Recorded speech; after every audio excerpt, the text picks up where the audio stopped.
Oke,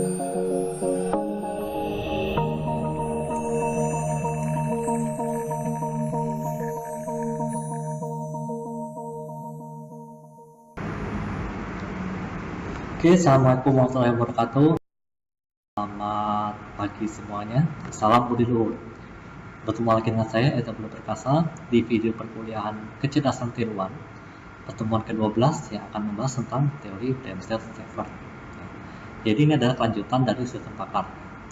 Ini merupakan metode lain yaitu teori Dempsey-Shaffer. Jadi teori Dempsey-Shaffer ini dia akan ditulis dalam interval antara belief dan plausibility, di mana belief atau dilambangkan dengan bel itu adalah ukuran kekuatan eviden dalam mendukung suatu himpunan proposisi. Nilainya bisa antara 0 sampai 1, jadi mirip dengan peluang, tapi bukan peluang walaupun nilainya antara 0 dan 1, di mana nilai 0 itu menunjukkan tidak ada eviden, sedangkan nilai 1 itu menunjukkan adanya kepastian. Kemudian plausibility atau PL, ini juga bernilai antara 0 dan 1, itu notasinya sebagai PL not S, di mana nilai PL not S ini nilainya adalah 1 kurang bel not S. Nah, jika yakin ada akan not S, maka dapat dikatakan bahwa bel dari not S ini nilainya adalah 1 dan PL dari not S adalah 0. Jadi seperti itu, jadi saling komplement. Jadi antara PL dan bel ini kalau kita jumlahkan nilainya, maka selalu nilainya 1. Maka itu hubungan seperti itu. Kemudian ada frame of discernment. Ini notasinya adalah theta. Itu huruf theta, bukan. Theta ini merupakan semesta pembicaraan dari sekumpulan hipotesis.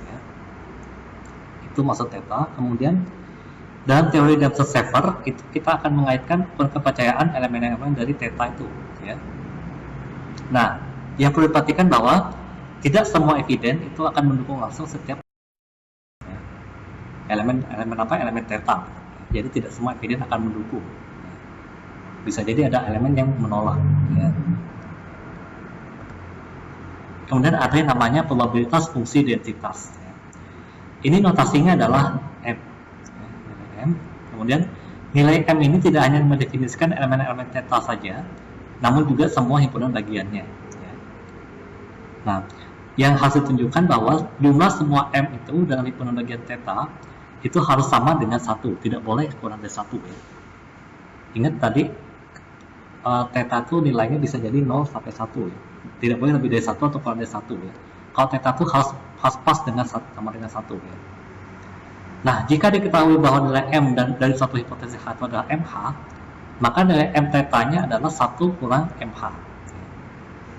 Kemudian, jika diketahui X adalah himpunan bagian dari theta dengan nilai fungsi densitasnya M1 dan Y juga merupakan himpunan bagian dari theta dengan nilai fungsi densitasnya adalah M2, maka nilai kombinasi dari kedua nilai fungsi densitas tersebut adalah M1, 2, katakanlah X, Y ini gabungan dari X dan Y ini kalau digabung menjadi Z, menjadi jumlah dari M1X kali M2Y, di mana X irisan Y itu adalah Z, per 1 kurang jumlah dari M1X kali M2Y, di mana X irisan Y ini tidak ada irisannya.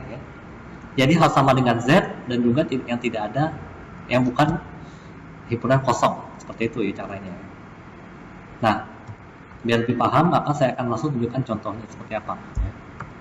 Contohnya seperti ini. Misalnya diketahui M1 dan himpunan yang isinya FDB yaitu 0,8, kemudian M2 AFD nilainya 0,9, dan M3A itu nilainya 0,6.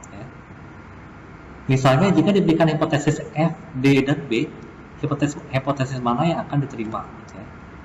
Kalau diterima berarti cari yang M-nya paling besar.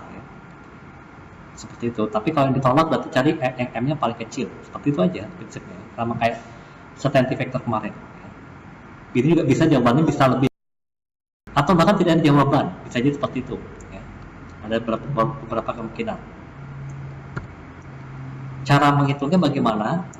Nah, data yang diperlukan adalah M1 FDB itu nilainya 0,8, sedangkan M1 tetanya adalah 1 kurang 0,8, maka nilainya 0,2. Itu kalau dua-duanya jumlahnya 1. Kemudian M2 AFD itu nilainya 0,9, sedangkan M2 tetanya adalah 1 kurang 0,9, nilainya 0,1. Kemudian M3A itu nilainya 0,6, dan M3 tetanya adalah 1 kurang 0,6, didapatlah 0,4. Itu data yang diperlukan. Selanjutnya perhatikan caranya bagaimana.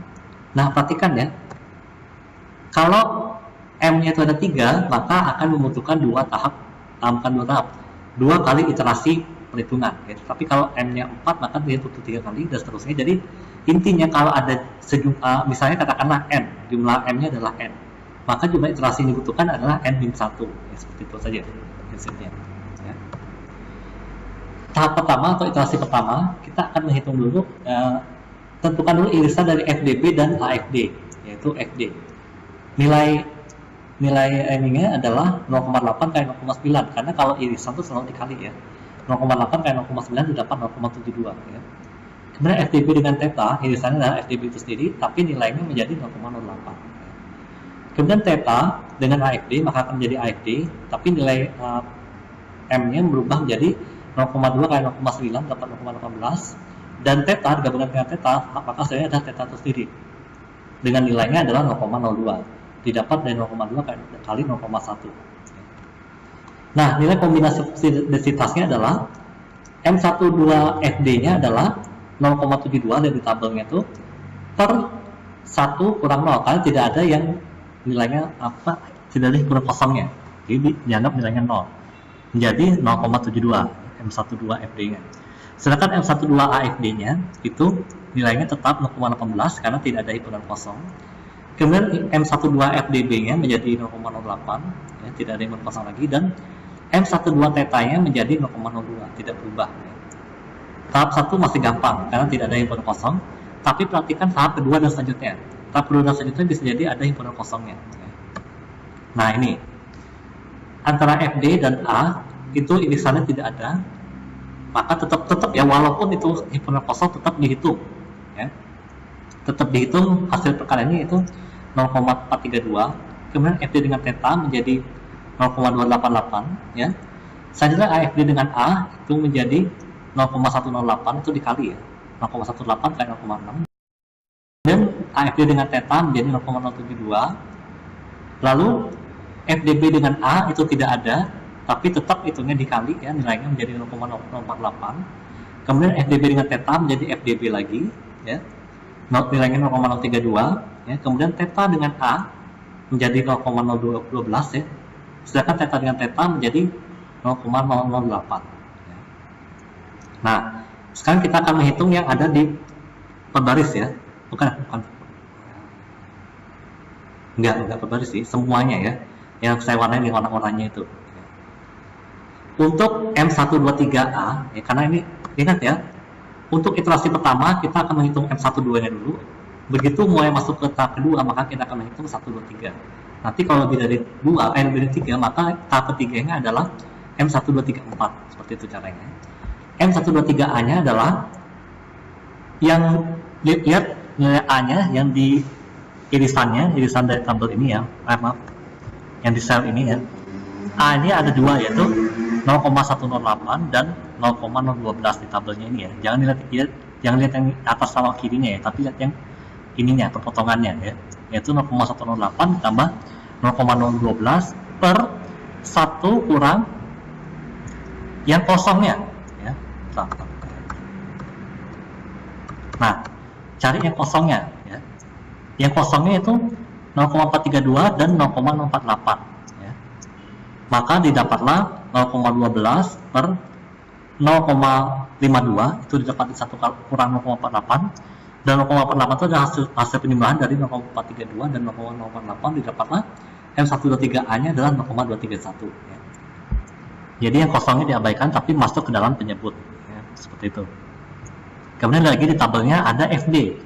FD ini hanya satu, yaitu 0,288 per 1 kurang yang kosong tadi, digabung menjadi 1 kurang 0,432 ya, tambah 0,48, kemudian dikomplementkan Jadinya M123 FD-nya adalah 0,554 ya. Selanjutnya lihat lagi di tabelnya itu AFD ya. AFD itu hanya satu, itu 0,072 saja per komplement dari kosong tadi ya, yaitu 0,52 ya. Jadi 0,072 per 0,52 didapatlah 0,138 untuk AFD-nya. Kemudian M123 untuk FDB ya, kan di sini ada FDB. Jadinya 0,032 karena hanya satu ya, satu saja per komplemennya kosong yaitu 0,52 didapatlah 0,062 ya. Terakhir itu theta. Theta-nya hanya satu yaitu 0,08 saja. Berarti 0,08 per komplement dari yang kosongnya itu 0,52 didapat 0,015 seperti itu. Nah, di sini ini kan iterasi sudah selesai karena hanya mencari 3 fungsi densitas saja ya. Hanya 3. Kalau 4 maka harus lanjutkan lagi ke tahap 3-nya. Nah, dari perhitungan fungsi densitas pada tahap terakhir itu akan diperoleh hipotesis FD sebagai pemilik fungsi densitas yang terbesar ya. Jadi dari sini dari perhitungan ini perhatikan mana yang lebih besar, 231, 554, 138, 062 dan 015 ya. Yang paling besar adalah 554 yaitu miliknya FD ya. FD sebagai pemilik fungsi densitas terbesar. Jadi hipotesis yang terima dari ketiga tadi itu ya, dari FD dan D yang terima adalah F dan D ya, yaitu anggota-anggota di himpunan ini tadi ya. Ya, seperti itu cara menghitungnya ya. Oke, jadi cukup sekian dulu video perkuliahannya, video pembelajarannya ya, maaf. Jadi kalau ada yang mau tanyakan silahkan tinggalkan komentar ya, jangan lupa di like dan subscribe ya, dan juga di share kalau ini bermanfaat ya. Sampai jumpa lagi di pertemuan berikutnya. Saya Hairi, assalamualaikum warahmatullahi wabarakatuh. Salam di Luhur.